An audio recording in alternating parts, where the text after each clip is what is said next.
During the 1970s, rattan furniture found its way into the homes from the patio. If you didn't have a peacock chair in your living room, then I'm sure you knew someone who did. Phones in the 70s were meant to last, and they actually had some weight to them. They couldn't do what cell phones can do now, but they definitely served their purpose, which was for talking. Push-button phones became available in 1963, but since they were made to last, you probably still had rotary phones in your home.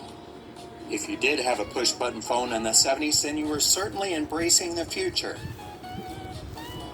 Alarm clocks were a necessary item to have in the 1970s, and people were starting to have fancy ones. Do you remember the alarm clocks that sported numbers that flipped? They made a cool clicking sound and came in the ever-popular fake wood veneer or some bright 70s colors. The kitchen appliances of today come in white, black, or stainless steel.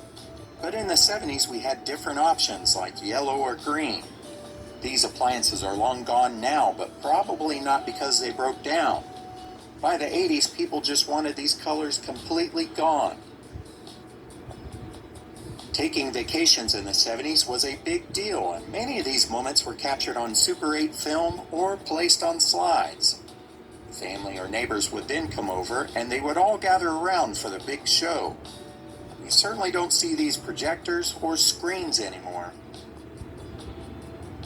Home stereos were also a common sight in living rooms. The receiver might have been placed on top of the television, or it might have had its own piece of furniture to hold it up, and the record player.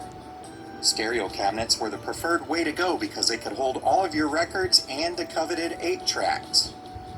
The speakers were often found on the floor on each side of the stereo cabinet or the television.